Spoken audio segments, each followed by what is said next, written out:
Hello and welcome, I'm Duane Jorges, and this video is part 2 in a series of videos that hopefully will provide some insights into the mystery of the Minuteman Missile Weapon System.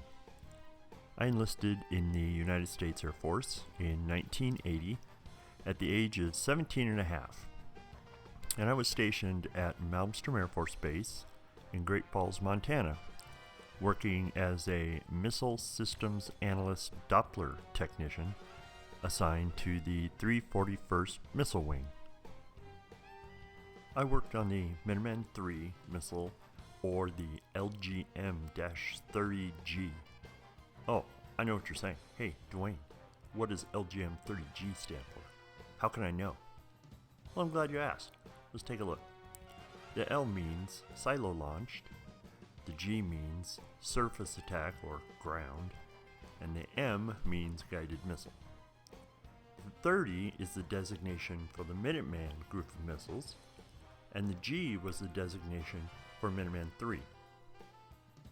A and B models were Minuteman I, F was for Minuteman II, C, D, and E designations were never used, and so the G meant Minuteman III. So for the next few minutes, I will take you on a journey that looks into a typical day for a missile systems analyst, which was my role. A link to part 1 of this series is in the description below. A little bit of backstory about the men and women that perform maintenance on the Minuteman weapon system. You had to have a top secret clearance to work in this career field. The process of getting this clearance wasn't easy, and not everyone would pass the background investigation. Investigators would look through police records as well as school records. They would look at your family, your close family, extended family, talk to them. They would talk to your grade school teachers, high school teachers. And keep in mind, this was the 80s, right? And we were in the middle of the Cold War. If you had any affiliation with a group that was thought to be sympathetic to the Soviets, you would probably be rejected. If you want to learn more about security clearances and the personnel reliability program, leave a comment below and maybe I'll make a video about that. If you're still watching, then maybe you're enjoying this, and if you are, click the like button, leave a comment. If you're not enjoying this video, click the thumbs down button, hit that twice. If you're not already a subscriber, click the subscribe button and maybe you'll see future videos. So, alright, let's get on with it. I was the team chief of my maintenance team. As team chief, there were 2 of us. Other teams had more members, but I had some additional responsibilities that my teammate did not have. I had to get the morning briefing where they would talk about the weather conditions, times of sunrise, sunset, flyovers by Russian aircraft, as well as the maintenance task for the day. After that morning briefing, the next stop was the codes vault. This isn't actually the codes vault, but you get the idea. Every team chief had a unique 6-digit authentication number that was to be memorized, never written down, and never shared with anyone. When I say never written down, that's what they meant. Not like now, how some people write their password to their computer on a post-it note and stick it on their monitor. That was not allowed. If you had forgotten your authentication number, then while you were in the codes vault, they could show it to you to refresh your memory.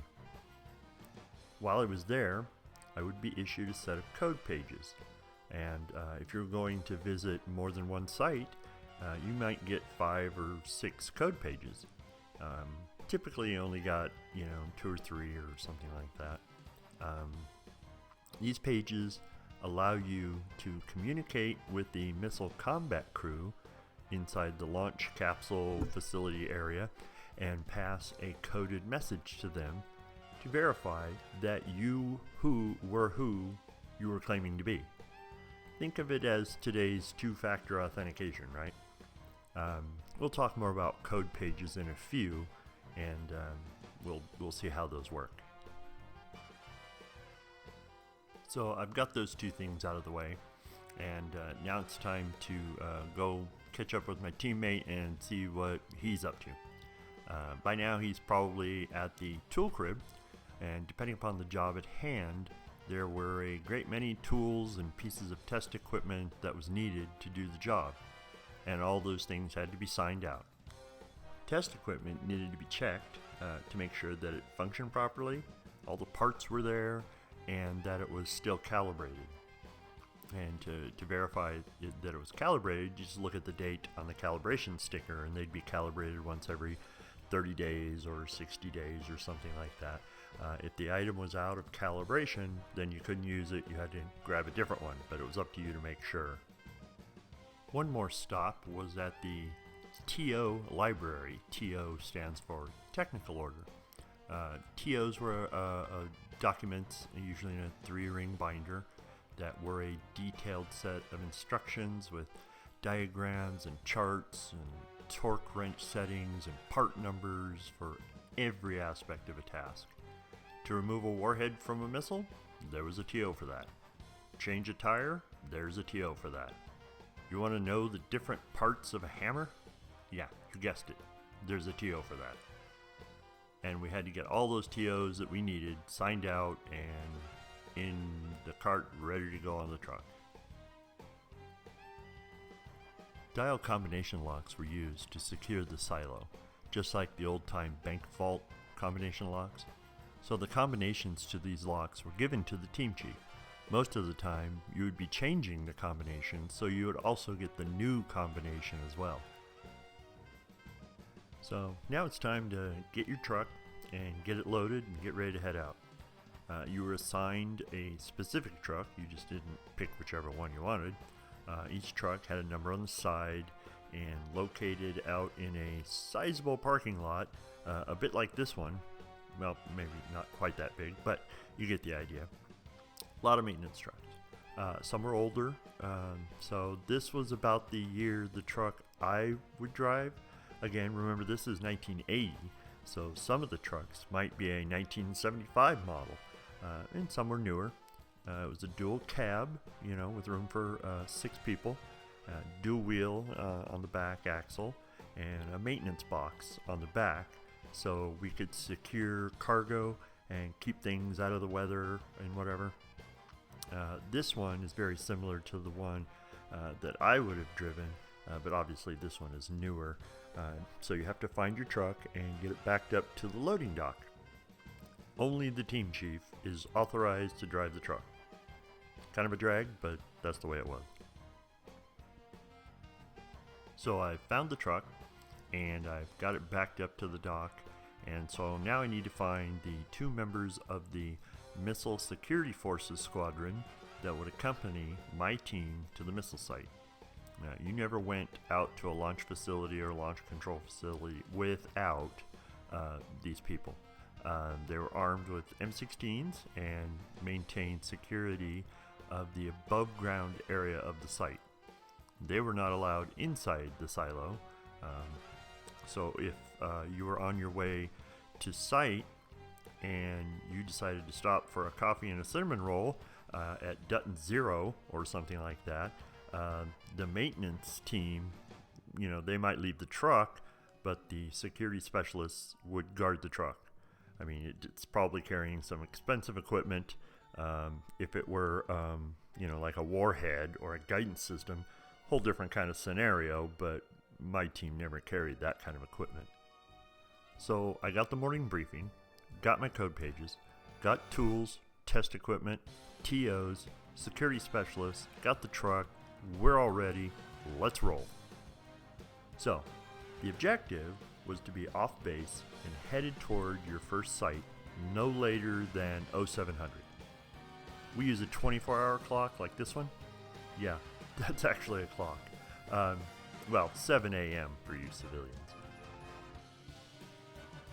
So you're pulling away from the loading dock, and now it's time to grab the mic of the radio, looked a lot like this one, and contact Time Control Center, or TCC, to inform them that you are departing base and en route to your destination.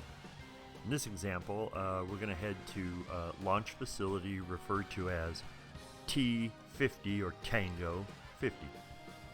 So I have to contact Job Control as well.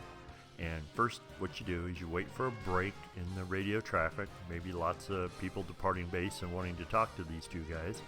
And first you say who you want to talk to, and then who you are. Then you wait for a response and state your intentions. My call sign was SS23. SS stood for Site Security. So it would sound something like this. TCC SS23. SS23. TCC. Go ahead. TCC SS23 departing base Tango 50. SS23. TCC. 10-4. And now I have to contact Job Control and do pretty much the same thing. Job Control SS23. SS23. Job Control. Go ahead.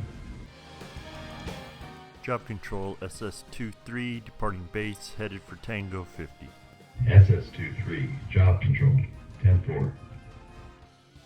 So just to let you know, T50, the launch facility, or Tango 50, was about a 90-minute drive from base.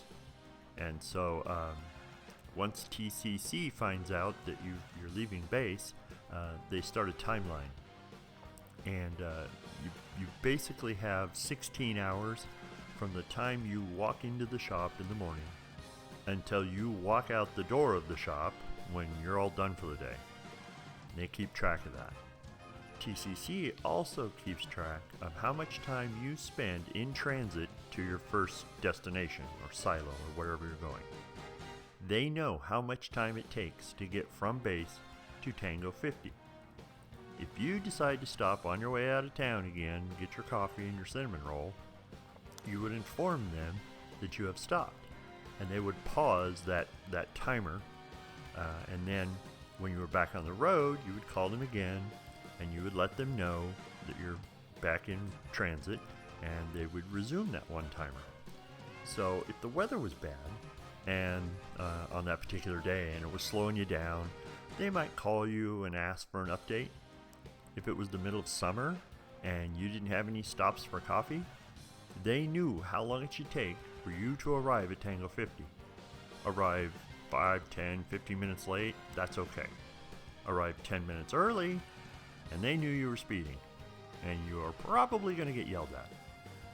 The limit was 55 miles an hour on a paved road and 25 miles an hour on a gravel road. But on the flip side of that, if you don't show up at your destination in a reasonable amount of time, well, you may be stranded, broke down, taken by hostile forces. Okay, that last one wasn't very likely, but you get the idea. Here's a little interesting fact about the launch facility. It used commercial power to operate just like the power lines coming to your house. In the event that commercial power failed, a storm or an attack, a series of batteries inside the silo would run the entire site. The site was said to be on emergency power.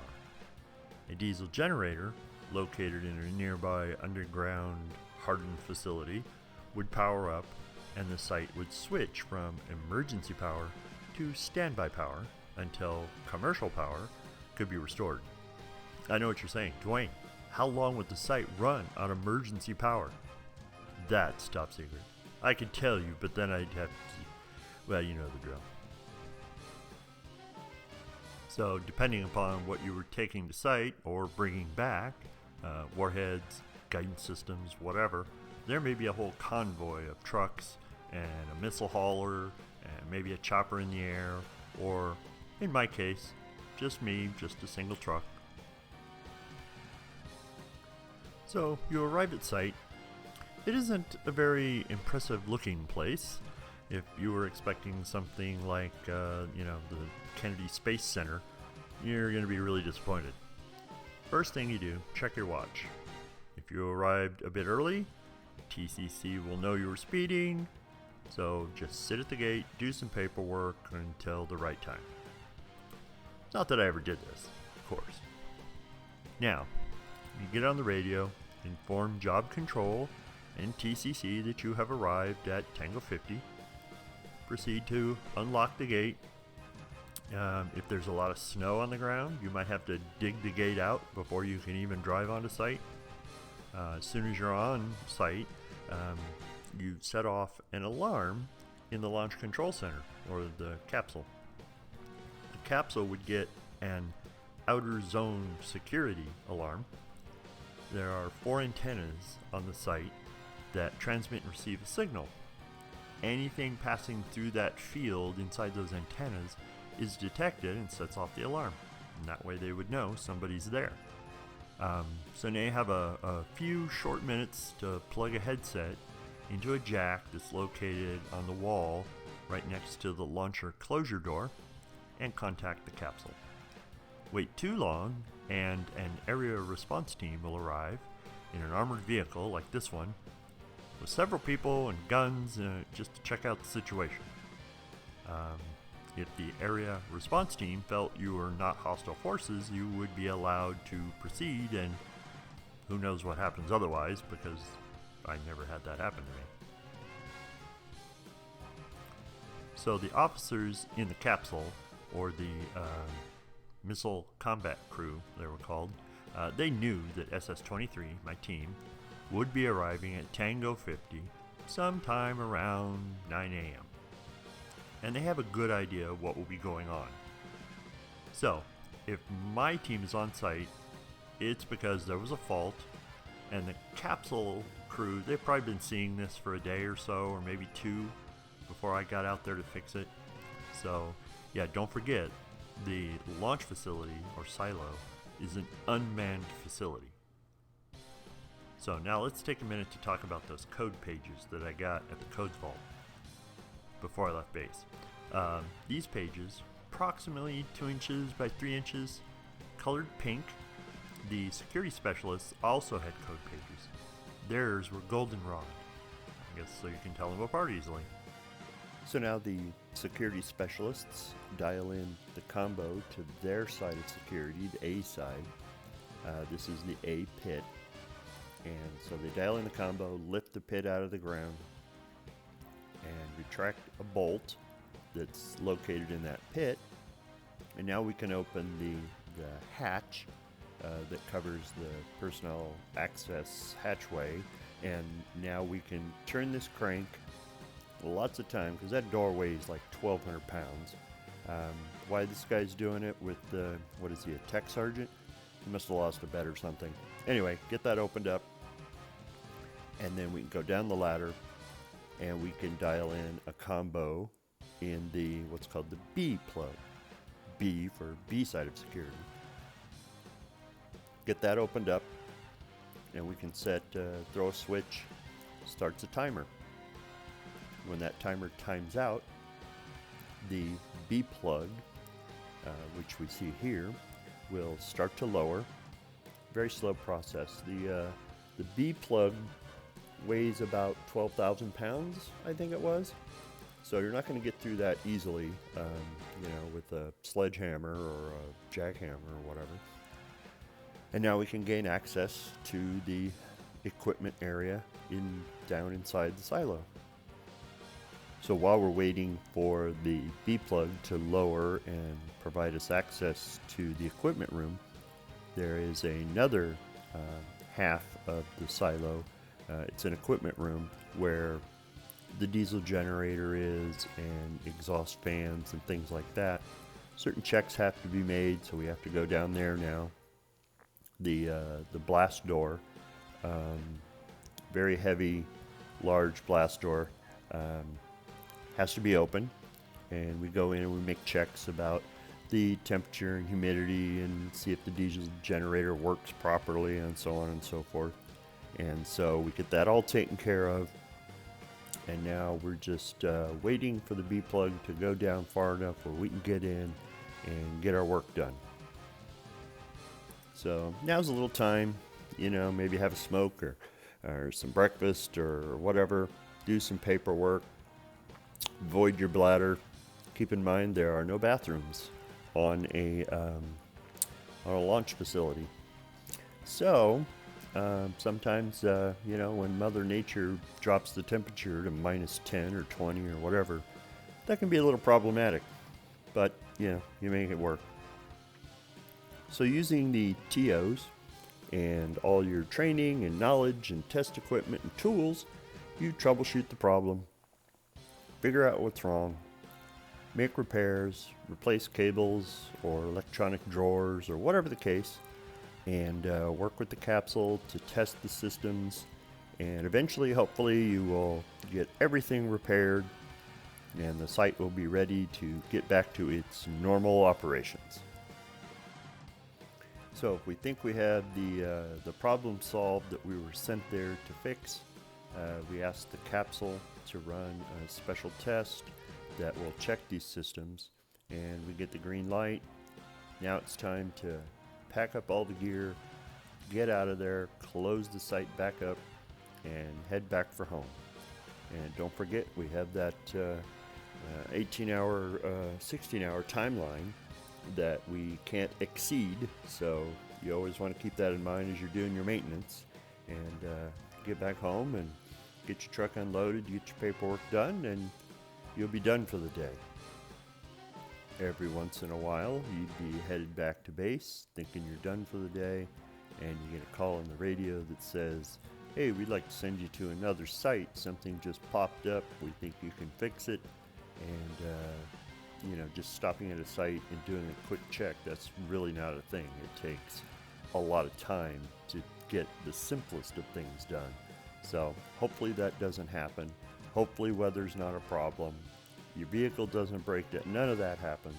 And you got to be out of that, out of the office, out of the shop before that 16-hour timeline evaporates. Or then if that's not possible, then you have to stay at a launch control facility. And that was never fun because you got to make the bed. You got to eat their chow. You got to answer to their rules, and you'd just rather be at home in your own bed, right?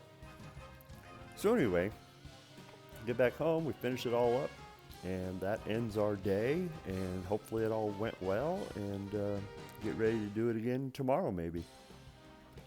I hope you enjoyed this, and if you did, leave a comment, give it a thumbs up, subscribe to the channel, and we'll see you next time. Thanks.